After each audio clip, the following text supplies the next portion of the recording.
Let's get it started. Let's get it started.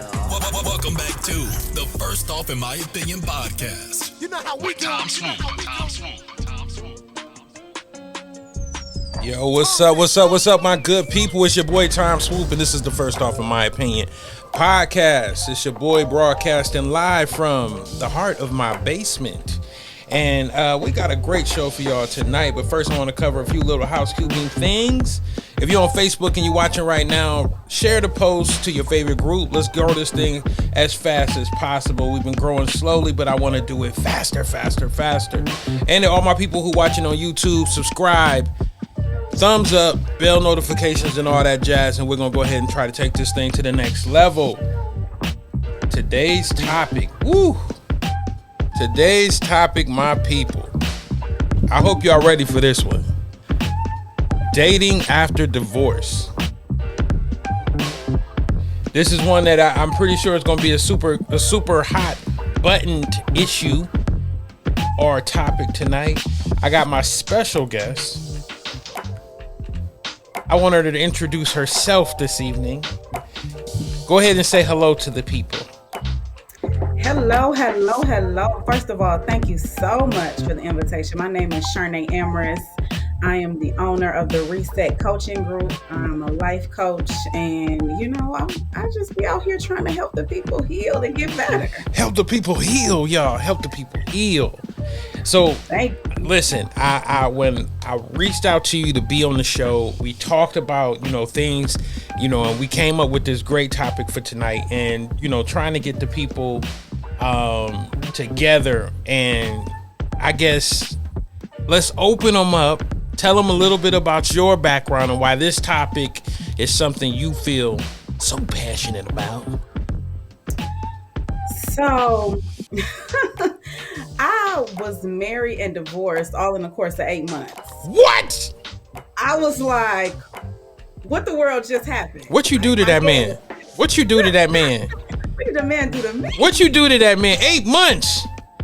8 months. You must have been. What you do to that man? So, what I realized, we only dated for 5 months. Now, a little bit of background about me, like, I grew up in church, like, I was a, church girl. I met this guy, and he literally, swept me off my feet. He was super charming, ex-military, could dress. He was just to the next level, but he was a narcissist. I ain't know nothing about narcissists. I was like, oh, he's a good guy. He's amazing. Mm-hmm. And if you know anything about narcissistic people, they basically build you all the way up to drop you.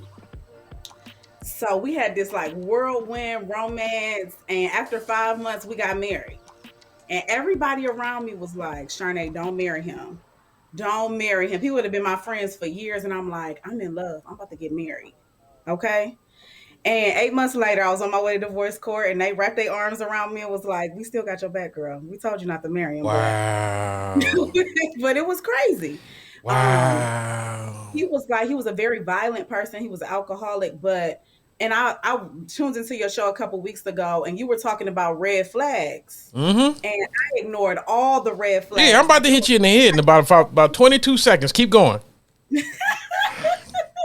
All the red flags. It was all the red flags on the play, and I just was walking around like, I don't see them. I don't see no flags.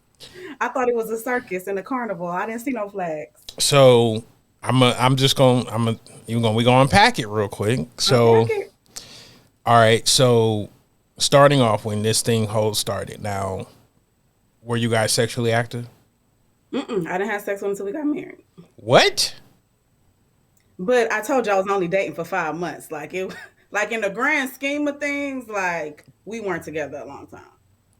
So y'all didn't do anything for 5 months? Nope. So do you think a portion of, do you wish you would have had sex with him earlier? In regards to him, no. Because I probably would have That's what I'm saying.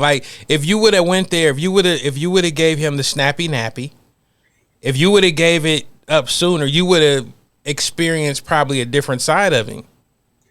Maybe.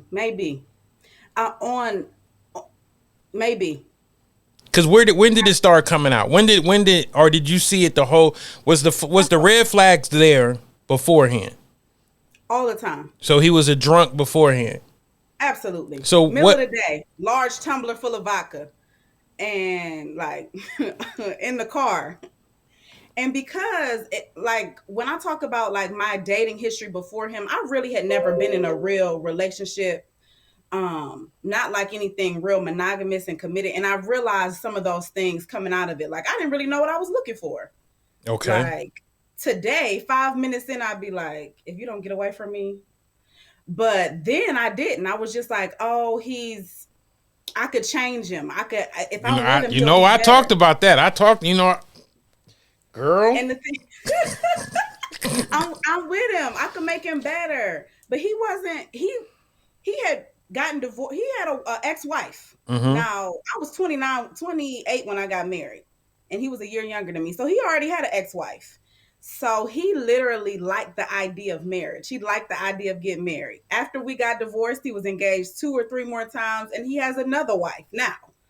So there were some issues in that, but I can own the stuff that I did wrong. I completely ignored the red flags. He was violent before we got married, but he wasn't violent with me.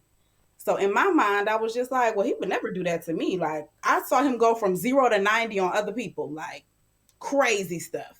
Mm-hmm. And I was just like, well, he would never be like that to me because he loves me. So, okay. All right. So was he so bad that he drove to you to become a coach? I oftentimes thank him subconsciously. Oh, MG. I was joking. You for real. Go ahead. I'm all the way serious. I said, I'm going to monetize this pain. All those tears I cried. Hey, I feel you. I'm going to monetize this pain. Okay. But literally, I realized that my story, when I started telling my story, that my story was so many other women's story. Like, I met this guy and it seemed like it was right. All the pieces fell together and then he was a monster. You know what I mean? And what I understand now is if you are broken yourself, you attract who you are. When you constantly attract the same type of person, you be like, it's them. Like, you the common denominator though. You done dated 6 of the same people, and you're the common denominator. It might not be all of them. You got to own your part. Accountability is missing in the dating process, period. And I've said it on this show numerous times. Like, even in myself, you know what I'm saying? I've literally bumped my head multiple times with the same person, different body.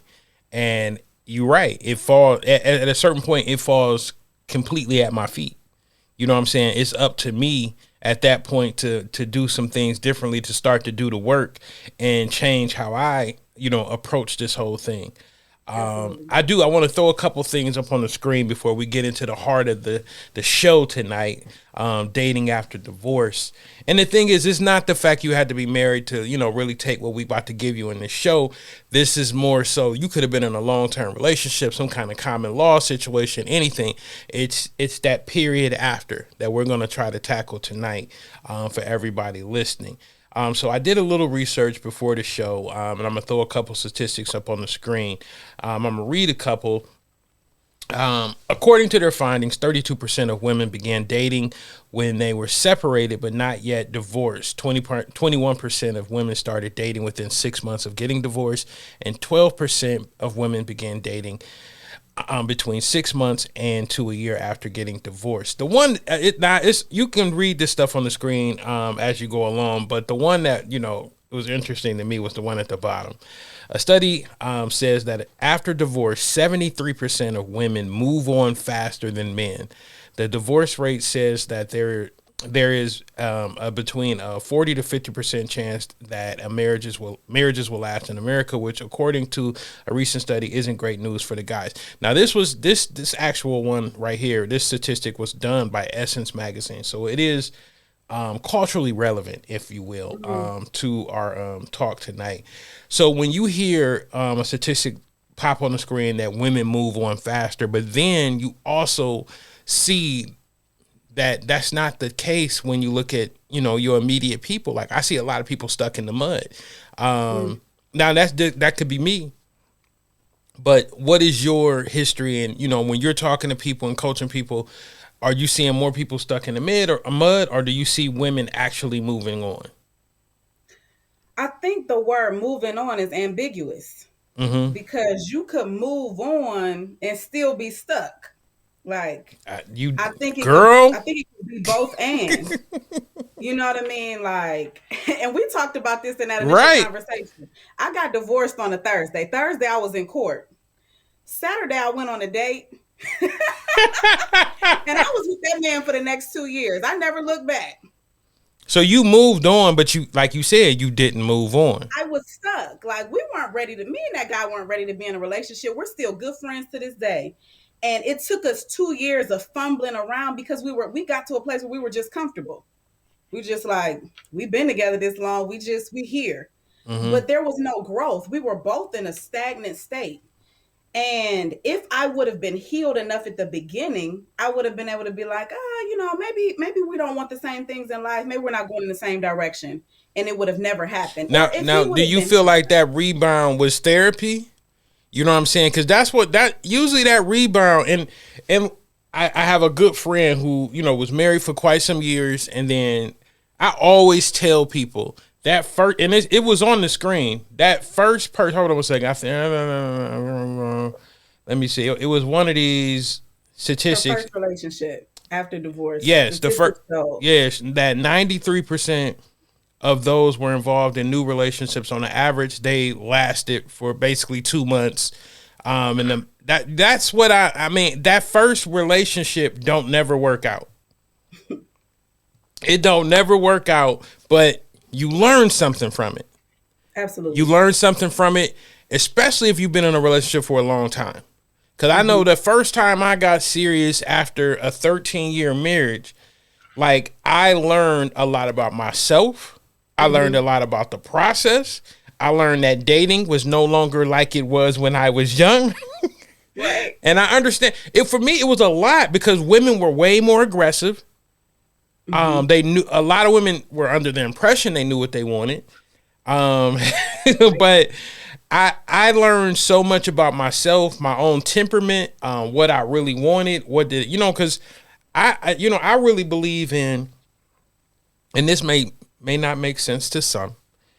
I really believe that wives and husbands operate in that nature, even when they're not married.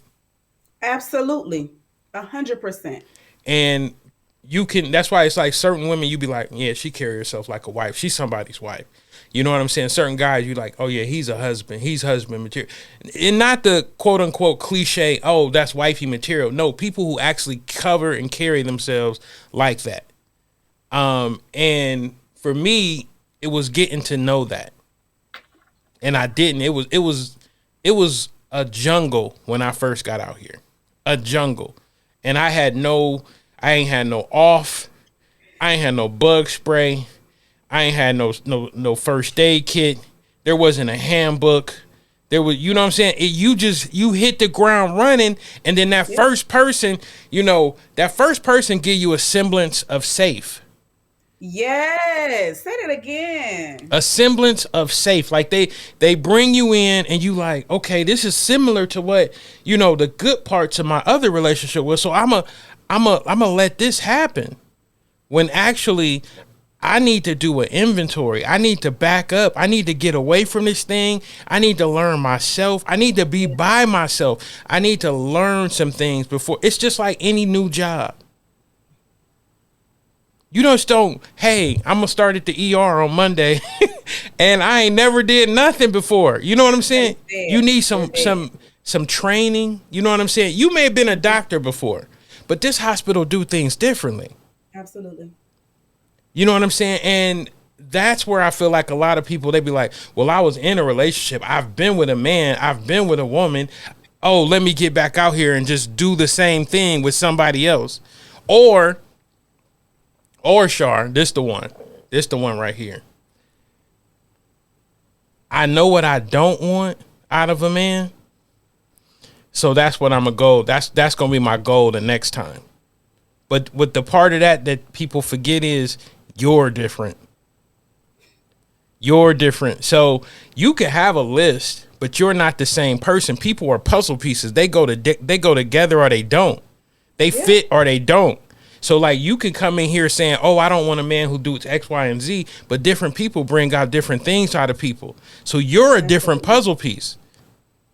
You know what I'm saying? Who you and D Lamonte or Craig or Aloysius, you gonna operate in a different vibe because you with that different person.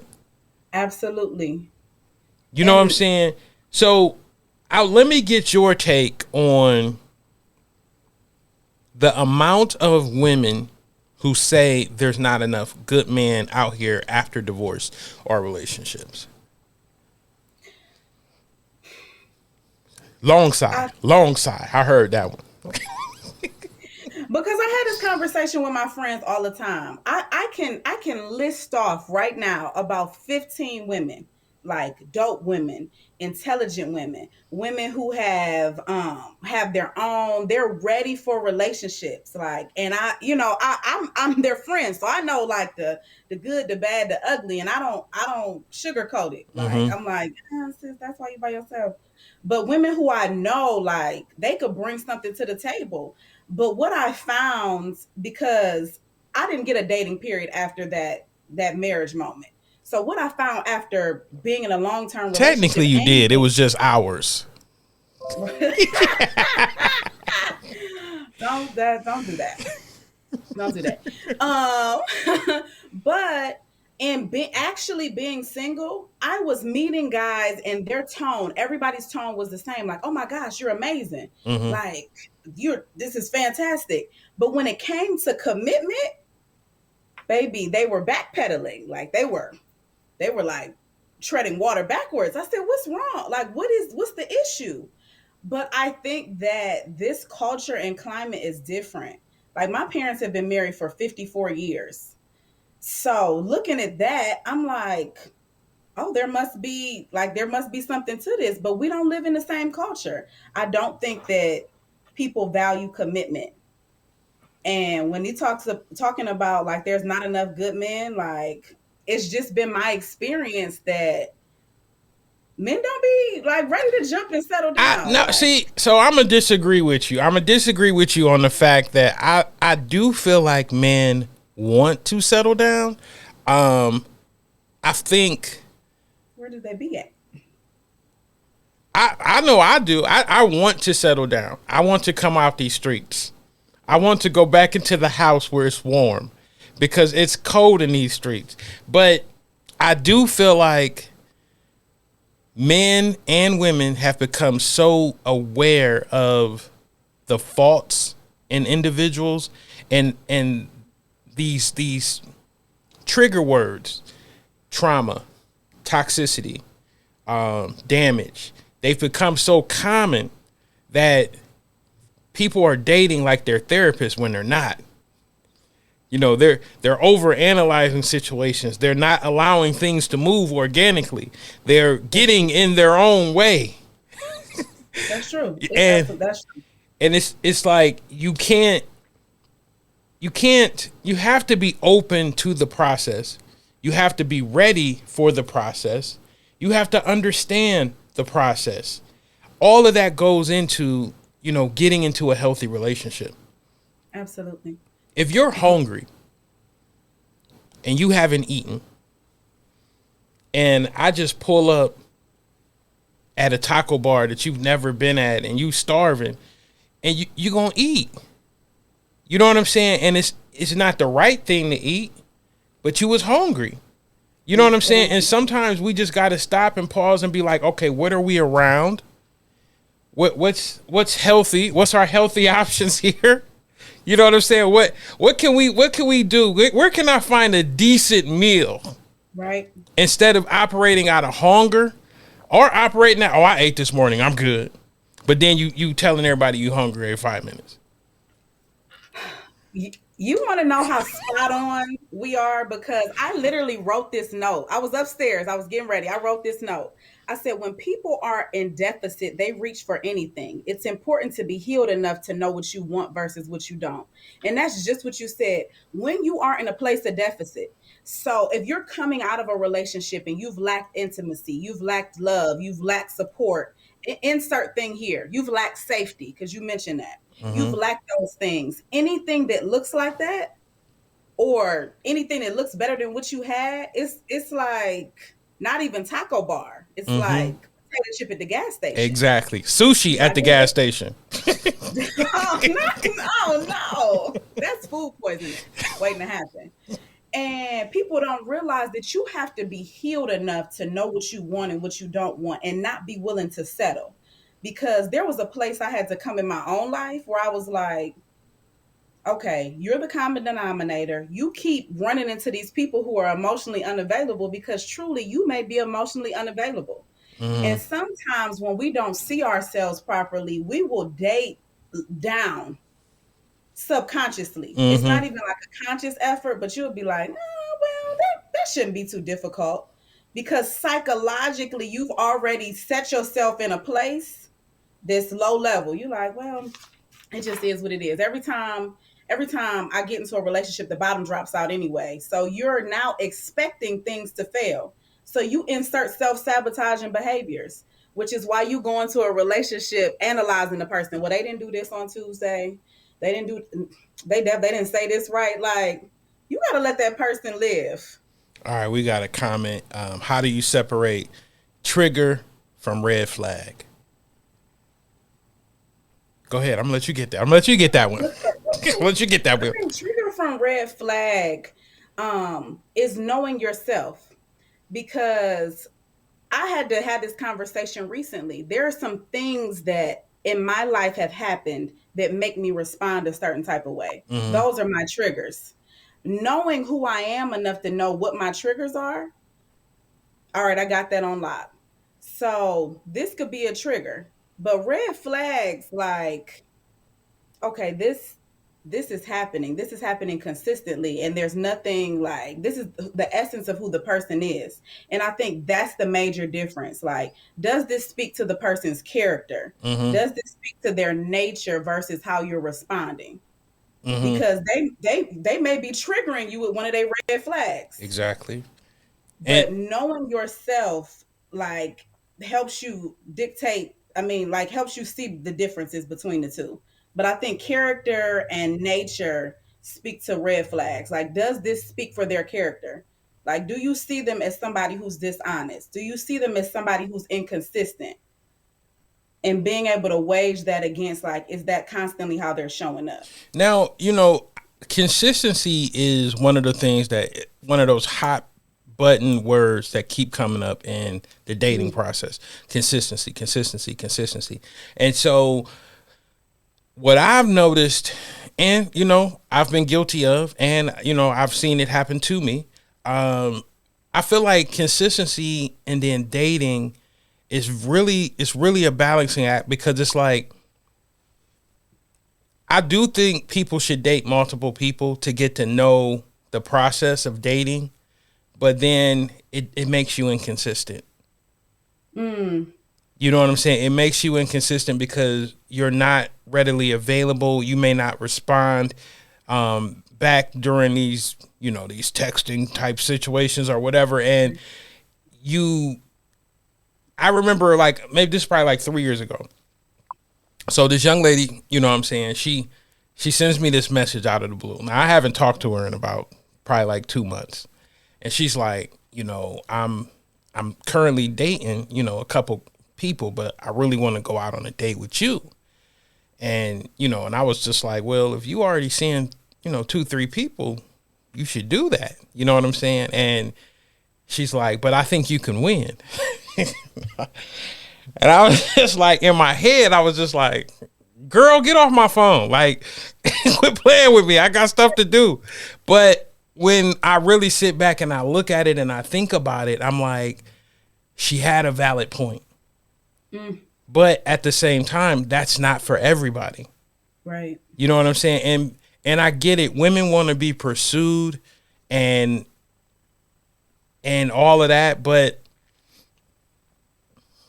I'm about to say it, and you about to respond. So I'm gonna go ahead and say it. The math doesn't support it anymore.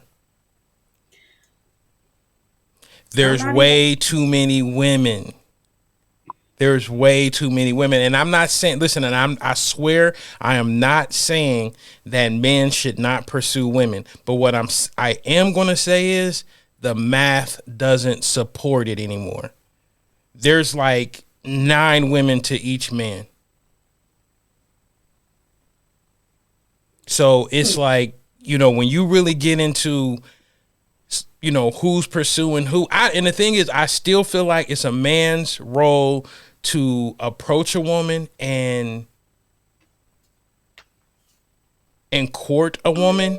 But at the same time, I do feel like women have to be a little bit more aggressive and receptive to the process to let that man know that what he's doing is valued, appreciated, and understood. Because there's, for every man that's chasing one woman, there are 172 women chasing that man. And I don't know where y'all learn math from, but that's where I learned it from. I don't know.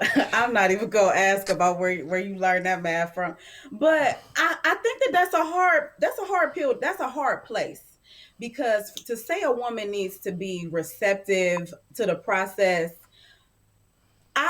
women can be super duper receptive, but if a man ain't bringing that energy, and I think the real issue is that people are not accountable and people don't communicate and people aren't honest.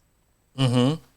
Because if you go into a situation now, like I said, if you go into a situation honest and people's feelings get hurt because you're being honest, that is what it is. You know, your feelings got hurt because the truth hurts more oftentimes than not. But the truth is a version of a story only delivered one way. I'm not gonna jump on that. I mean, because it's like my truth could be my truth to you, but you could receive that as, man, he toxic, he a hater, he a this, he a that. You know what I'm saying? So, I mean, it is. Okay, I understand what you're saying. Case in point, I met this guy at my job. He was amazing. We had an amazing vibe, but there were some major differences the way we looked at life. Mm-hmm. And he told me from Jump Street, he said, listen, I know that I could love you at about 90%, but this 10%, this unyielding, it ain't gonna work. And I know it's not gonna work because you're always gonna feel like you settle. And I was like, I'm okay with settling. I'm okay with it. Let's just be together. What? But if I put it in context, I was looking for something. I was in a deficit. Mm-hmm. I was looking for something. So he was everything that I hadn't experienced. Mm-hmm. I was willing to settle because he was giving me 90% of what I didn't have. You had a whole flashback right there. What happened? I had a whole flashback. I was trying to do my math because I don't think we learn math in the same place, because your numbers, I'm not talking about it. I'm on your show. Whatever you do with your numbers is fine. It's your world. But I was willing to settle because he was giving me so much of what I had never experienced. But what I had to understand was, Shar'nee, there is more for you. Mm-hmm. And he was telling me that. He was telling me that the whole time. So in his truth and my truth were different. My truth was like, but you love me the way I need to be loved. And his truth was like, I'm not even loving you the way you could be loved. But so many of us get caught in that place. Somebody is giving us the real. They like, I'm not looking for a relationship. And we like, I just don't understand. He's telling you. Mm-hmm. She's telling. Sometimes their actions and words back up what they're actually telling me, but you looking past what they saying, because you creating your own reality, right? And because you in your head you see in the finish line with that person. But that person don't even see running the race with you. They like, I don't want your hand. Go away. But the truth in that is you got to heal enough to see. You got to heal enough to see clearly. Because being broken, you got like these like blinders on your eyes. You can only see what you want to see. You see life through your experiences. all I saw is that he was better than the last three guys. Like, I'm not about to let you go. And okay. So all right. So settling. Let's tackle this rhino right now. Are we looking for perfection? Are we? I mean, because I know for me to say the word out loud, people are like, no, we're never looking for perfection because I'm not perfect. But what are we really looking for? Because it's like when you say that you're settling, what does that mean? Like, are you still interested in other people? This person doesn't fulfill certain aspects. What does settling mean? Because 90%. That's a high percentage. That's an A. 90 is an A. In every school, especially the ones in the hood, that's an A. And so that 10%, like, and I see a lot of people deal with this 10%. That 10% stops you from being happy? It would have stopped me from being happy. I'm not gonna touch on the 10% because we're still friends, and I'm not gonna put him out there. But the 10% would a long term, it wouldn't have worked. Okay. But when you ask what we're looking for, I think that the truth is you got to know what your deal breakers are. There's some stuff in life, whether it's you, me, or your cousin, whoever. There's some stuff in your life that you're not willing to budge on. Mm-hmm. And you have to reconcile that within yourself. That don't have to do with nobody else but you. But you have to reconcile what your do's, your don'ts, and your wills and your wants are. So that when somebody comes contrary to that, you're like, oh, that ain't gonna work. Like I said, some stuff is we could negotiate. We could get in the middle of the road and figure out where we can compromise. But you got to know what your hard set deal breakers are. Like, what's your hard set deal breaker? Hard set deal breakers. At this point in my life, I would not date a guy who did not have his own personal relationship with God. Okay. Like, not like that's my deal breaker. I wouldn't be with a man who maybe wanted more than one wife, because it's in this culture we live in. People. Mm-hmm. Okay, go ahead, keep going. Some other stuff. I'll probably have a list, but those are the top. Let's at least get to three. Let's get to three. Let's just do four. Let's do four. We got two more. I would not date a man. Dang, this is hard. You got me on the spot. It's not. It's very easy. Like, you're censoring yourself, but go ahead. Okay. So I would not date a man who I didn't feel like his energy was kind. Like, and I know that seems kind of like ambiguous. A good natured person. Like your character. Like, I gotta see that you are who you say you are. Okay. And I do not tolerate like liars. Like, if I see you running with like 2 or 3 white lies on some simple stuff, like, it makes me question what else you'd easily lie about. You know what I mean? Like, that's something, like, integrity means everything to me. Okay. Because I've been in relationships where I've seen people on the like, oh, I mean, I just told them this. But why would you lie about that? Like, that didn't even deserve a lie. Right. There was no repercussion to it. Like, if you would have just told the truth, nothing would have happened. So if you're able to lie really, really easy, like, that's something I spot off bad. I'll be like, I don't like that. Okay. I'll let you slide with 4. I know it's a good. That's a 4. Was that 4? Yes. Oh my goodness, I'm ashy. I just saw myself on the camera and I was like, oh my God. Put some lubrication somewhere. Somebody hand me some lotion. Hold your hands. Like, Good. Let me just hold my stuff. Let me hold my stuff like this. Like, goodness. It's an ashy day. It's an ashy Monday. But look. So I got a couple inboxes in getting prepared for the show for people who knew what the topic was going to be. And I think one of the consistent things that people kept asking me was that first person you get serious about, to go back to that. Mm-hmm. And I always say it doesn't matter first, second, or third person.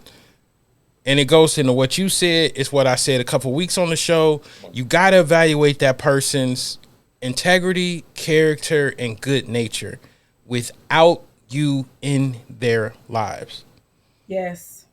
What type of person are they without you? Yes. If you can sit back and look at this person and say, I love the way this person is in the universe, I would be a great addition.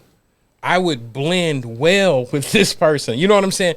If you can do that, you've done half the battle. I see so many people look at people and notice and see red flags, triggers, traumas, and still, for whatever reason, keep walking down that street. You have to stop and ask yourself, who's in control? I always say there's three main culprits: the brain, the heart, and the sexual muscle. Right. Who's leading this conversation? Who's driving this car? You have to ask yourself some hard questions. This is where therapy comes into play. You have to reach out and get the work done. Yeah. Because being lonely will make you make a bad decision. So I'm just saying, being lonely will have you bent over somebody's couch on Netflix night, you know what I'm saying, doing something you shouldn't be doing. So don't lead yourself down the wrong path because you're lonely. And I think you saying the word lonely sometimes is so frowned upon, but it's a real starting point. Yeah. If I can say, you know what, I'm lonely and I need to work on that. And there's other things you can put in your life that can help fulfill you without it just being something that'll lead to a bad decision. That first person, I'm not saying you should slow down, because I've met people who, like I said before, who've dated 2 months, been married 25 years. Yeah. I've met people who, dated 3 years, got married, was divorced the next week. Yeah. It's about the connection, the vibe, the energy, how you guys feel about each other, how you guys operate in the world together. Do you move symbiotic? Do you have symbiotic thoughts? It's a lot of things that go into it, but that first person, you gotta let them show you who they are. Absolutely. And you can't create a version that fulfills your fantasies. You got to let that person actually be themselves. And we get so wrapped up into the finish line that we forget about the race. And you have to just pause, chill for a hot second, let this person develop the film. Let you see them. Open your eyes. Let their actions speak. Let their nature speak. Let their heart speak. Quit being some science fiction movie director creating some movie that, that's coming out in Hollywood. Yeah. Chill. Just let it happen. Quit forcing it. I said it before. It's like the peg hole. You know what I'm saying? That oval looked like it go in a circle spot. But it's a circle, not an oval. Yeah. I did it again. I be going on these rants. I'm sorry. It's good stuff. And what I just want to echo what you said. You have to be willing to do the work. You have to. That's the only way that it works. Because unless you deal with your stuff, you will drag your toxic wagon into every relationship, every encounter, and you will show up as the broken version of yourself and wonder why you're not successful, wonder why you're self-sabotaging, wonder why you can't get past a certain point. But you have to heal, and you have to heal to a place where you're not looking for anybody to validate you, where you're not looking for anybody to love you to a place of wholeness, because if they step outside of your box, now you acting crazy. But where you know who you are, you love yourself, you understand that you are enough the way you are. so that they are a complement to your already complete package rather than you looking for somebody to complete you. Because that's a common misconception. We'd be like, oh, well, this is my other half. They complete me. You should be complete. You should be complete, and they should be a compliment. They should be like a hat, shoe, An like accessory. cute purse moment, like Yes. a good watch, like like a Rolex, not like them cheap watch, like a good watch, Too funny. not your other half. Because how are you operating? How are you operating, and one half of you is missing? Exactly. It becomes debilitating when you give somebody that much power, because part of my story is that I was so low in my marriage. I was so hopeless. I ran my car off the road going 70 miles an hour in effort to take my life because I had let this man have so much power over me. Mm-hmm. Not understanding, like, girl, you're going to be okay. In the moment, I didn't understand that because I was so connected to every part of him. Like, I needed his energy to make me feel good about myself. And when he took it away, I was just like completely hopeless and stuck. So there was a place I had to heal and realize, like, ain't nobody about to get this much power. What would you say would be? I know we're saying do the work. What would be the first step in doing the work? I think taking inventory of where you are, which is sometimes very hard because it's hard to be honest. Sometimes we're living in a lie and it's just become so functional. Like, Mm-hmm. we don't even understand like how deep the lie runs. But if you're able to, like, if you notice something, like, okay, I might not be able to put my finger on it, but something ain't right, Mm-hmm. begin, like, reach out to somebody. You know what I Mm-hmm. mean? I know that sometimes therapy in the Black community is so taboo, but, reach out to somebody, anybody, somebody who's able to point you in a direction that looks like help. Because more oftentimes than not, the people closest to you, they know what your issues are. Your friends, the people that you vent to, that you lay it all on the line for, they're able to point out, like, you this might be an issue for you. Right. So seek help, even if it's scary, even if it's hard, because there's literally, like, there's life after brokenness. I like that. There's life after brokenness. So I'm dating now. I'm out of this divorce. It's going well. It's been 6 months. D. Lamonte has not done any niggerific things. How do I know to go 150% into this thing?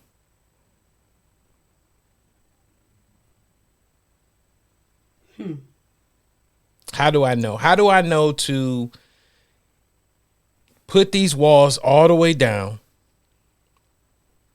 to let this man or woman 100% into my life, to turn this into what I've been fantasizing at the end?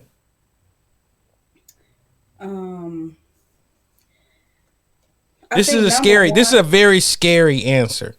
it is It's a very very scary. And scary I'm, answer. I'm filtering through, like, this quote I saw on Instagram, but it was just like, to love is to be open to the vulnerability that this person can hurt you and to believe that they wouldn't. At some point, like, love takes stepping out on faith Mm-hmm. because there's no guarantees in love. Mm-hmm. Like, there's literally, no matter how much time you invest, like, people been married for 20, 30 years and they end up divorced. Or sometimes people dating for 15 years, like, y'all broke up? Y'all not Mm-hmm. they not coming to Thanksgiving? Okay. All right. Bless you. But, there is no certainty in love. So I think the only thing you can do is look, see, and perceive. If after 6 months, D. Lamonte ain't did no niggerish stuff, is that the word you use? I don't know if that's Niggerific. it. Niggerific. Niggerific, sorry. You have to watch a person's behavior. And at some point at your at your healed level of comfortability, because sometimes there's some toxic stuff there. But you gotta trust your gut. And I know that's like a very ambiguous answer, but love takes a lot of vulnerability. Like without vulnerability, there is no true love. Mm-hmm. And I think that the best gauge to be able to let your guards down is, what has this person's character shown you over time? Like, Yeah. how have they shown up? Have they shown up in consistency? Have they showed up in honor? Have they showed up in integrity? Because those are things you can't fake. You can fake it for a little while, but if you're talking about 6 months, what thing, and being honest enough to say, what things have shown up? What have I seen that didn't work for me? What have I seen and I was just like, oh, Right. you literally got to let them. Thank you. I one of my friends went through this course with a relationship coach, and it was so powerful. This lady said, "Let a person paint their own picture." Sometimes we get hemmed up because we're trying to paint the picture for the person. We get a little Mm-hmm. information, we be like, "All right, I'm about to paint this." Let them paint their own picture and stand back and observe. Because as they're taking their paintbrush to the canvas, they're showing you, and you got to see it for what it is. Like you're at an art gallery, like, oh, Right, this but ain't abstract or nothing. right, but we so busy. Like, oh, let me give you this ink. Let me hold. Let me show you this brush stroke. Did I Oh, get the let brush? No, ooh, take your hands off the brush and yes, watch. Look, yes, observe. yes. They will show you everything you need to see. Everything. That's deep. I like that. That's good. That's good. Oh man, we done went over time. Oh my goodness. Really? Oh, we done went over time. So so look. Shar, we got to bring you back on again. Absolutely. I definitely love talking to you, and I'm pretty sure everybody's going to enjoy listening to this. So, with that said, we got to get you back on again. Is there anything you want to talk to the people or tell the people how they can reach out to you if they're interested in your services? Absolutely. So like I said, I am the owner of the Reset Coaching Group. On November the 29th, I'm starting a new coaching session, and I do a 30-day session called the Reset You, where I help women step out of stuck, women who have found themselves in stuck places, stuck positions in life, who are like, I know there's more to life than this, but I just can't tap into it. I want to help you step out of stuck. You can reach me on Instagram at @I am_Coach Shar'nee, or the resetllc.com, or you can look me up on Facebook as Shar'nee Amaris. Sorry. But yeah, hit me up. I love to talk to you. I love to help you. Because this is literally, it's time to heal. It's time to heal. It's time to heal. Hey, look, I want to thank everybody for tuning in tonight. Once again, we had a great show. Dating after divorce. This is probably, we're going to call this one Dating After Divorce Part 1, because we're probably going to have to revisit this down the line a little bit. But like I said at the end of every show, God puts everything that you want right outside of your reach, and it's up to you to extend. Once again, I want to thank you guys for listening, and we will see you all next week. Thank you.